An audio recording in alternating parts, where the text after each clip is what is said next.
Of all the videos I could conceivably make, I thought my first anime video would be on Fullmetal Alchemist, or Akira, or Ghost in the Shell. Movies and series that have had, for the most part, years to gestate in my mind and become clear and definite entities in terms of their themes, concepts, and cultural significance. That is, until I finished at 1 AM last night, End of Evangelion. My immediate reaction was, what in the did I just watch? So I did what anyone would. I dived headfirst online and tried to find some overarching opinion, some thought not my own that would ground me in some way. I was that dumbfounded by the endings to both the series and the movie, not only mentally but emotionally. To be clear, the reason I'm making this video at all is because of its ending, because of episodes 25 and 26 in the series and the feature-length film that capped it off. Eva is, from a narrative standpoint, a tonal and thematic hodgepodge, and I know that description sounds weird, but bear with me. Let's make an anime cocktail. 1 part mecha anime, 1 part slice of life anime, 1 part comedy, 1 part romance, 1 part drama, philosophical, psychological, the list goes on. And you may say to yourself, well, there are plenty of anime that have dramatic tonal changes from scene to scene, or even within a scene. It's almost a marker of the genre. But Eva, I realise, is ultimately different, because though its tonal changes are nothing unique, its evolution is, which is to say that it has what I think is the starkest difference between where it starts and where it finishes in any series I've ever seen. And all that in the space of a single season and feature-length film. What's apparent in the early stages of watching Evangelion is that a strong part of both its humour and its general framing in the first half is rooted heavily in the male gaze, which I'm fully aware Japanese culture does not even remotely interpret in the way we do in the West.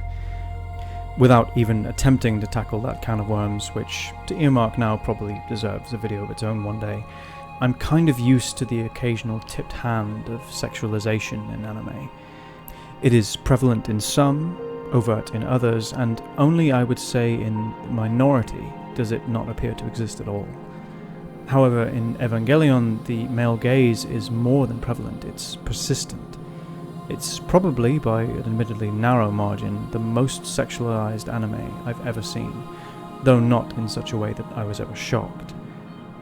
The reason I mention this at all, other than the fact that I found it jarring and honestly extremely uncomfortable, viewing something that is in my mind flecked with blatant misogyny, is that it changes. The overt gratification becomes self-aware. It evolves from something frivolous to something that dominates the narrative itself, which is something I've never seen in any medium. What is more, it evokes a sense of self-loathing, as though director Hideaki Anno, I really hope I'm pronouncing that right, is holding up a mirror to the viewer and calling out in shrill tones, "This is the monster you have become." Here's the crux of what I really want to say with this video. Neon Genesis Evangelion is only masquerading as a mecha battle anime. If the viewer is truly only watching it for this, they're in for a shock, much as I was. This is because the show organically becomes a vehicle for something far more raw and self-conscious, something desperately, fervently introspective. It's well known that while Eva was in development, 3 key factors influenced the direction that the show took. One was that the plot was not planned, but merely drafted episode to episode. Anno, as the director, only worked out the start and end points of each at a time, and with only a vague idea of where things were headed. As well as being developed under an unconventional production method, this meant that the tonal shift could well have come at just about any time. Second was that while Anno was working on the show, he was increasingly suffering from bouts of depression, and allowed this to bleed into his creative outlet, which, it's well held, influenced the nature of the endings.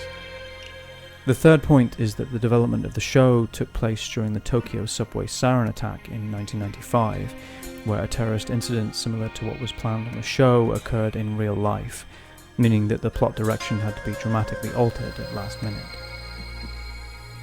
All of these factors together meant that what Eva started as, what it was intended to be, never came to any natural fruition. Creative and restrictive conditions together contorted the show into something that no one saw coming, that no one had ever seen before, and that in the climate of what anime was at the time, questioned what anime was even supposed to mean or what values it held. What it means now, ultimately, is that as an anime, Eva is a wolf in sheep's clothing. A story that appears one thing but transforms with a certain violence into something else, something vitriolic, rage-fueled and self-deprecating. The bright-eyed child becomes a self-loathing teenager, it feels. The show takes a look at itself in the mirror and hates what it sees. The next question, obviously, is what is the root of that hate? I think the show's ultimate turn can be identified as leading along two distinct paths: existential ponderance and angst, and the rebuttal of sexual gratification. Both are in clear focus and basically cannot be missed in the way the show presents itself, but while the existential elements are forthright and occupy much of the show's attention, it's the latter that I want to examine more closely now. Throughout the first half of the series, the objectification of its female characters, namely Mitsuko, Asuka, and to a lesser extent Rei, is more or less taken as given, at least until the series gives way to its more overt existentialism. It seems to me that this was the ending perhaps not as first envisioned, but at least in a semblance of what was intended. But the movie, without which I don't think I would be commenting much at all, is where the self-loathing really takes hold. Not so much, I think, for what the show is, but what it came to be in the minds of fans. As it seems to me, the direction of the film was to rally against a portion of the fandom that wanted nothing more than for the young male hero to secure whichever female interest he so desired. Nothing exemplifies the counter-narrative more than one of the opening scenes in the film, where Shinji, aroused by the naked form of Asuka in a hospital bed, pleasures himself and climaxes in front of her comatose body, a scene which surely makes for the darkest in the whole span of the story.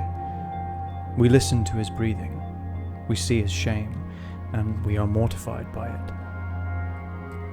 Nothing like this ever happens in the series, because the show instead flippantly displayed cleavage and various angles of the female form. It tried, at turns, to be titillating, as anime created for the eyes of young and curious boys often does. With the film, Anno wanted, as far as I see it, to distance himself from that as much as possible, and identify that his story was never meant to centre on titillation. What Eva becomes at the turn of episode 25, and with End of particularly, is a treatise on art and individuality, and on what a connection with just about anyone in your life really means.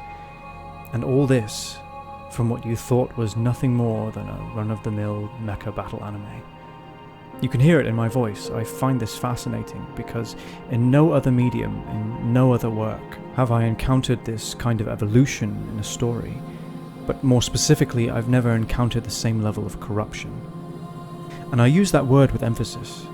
Anno corrupts his story, there is no doubt about that. It should, in most every viewer's mind, have been something else, at least in execution, something other. And yet, what we end up with, love the ending, hate the ending, or feel ambivalent about it, as I did, it is not one iota of what it was from where it began. And if for nothing else, I find myself obsessed with the show just for this, because I have never seen anything quite like it. The movie, by Anno's guidance, rallies against what the show originally embraced to such an extent that it commits an almost virtuous suicide, dramatic as that may sound. The show's creators continually make the claim that Eva is as it was planned out, but I'm still not convinced of that. Maybe it is, but even if it were, that will never undo the fascination I have in that when all is said and done, Eva murders everything it was seemingly born to be. It takes a long look in the mirror Anno holds up and says, "How disgusting."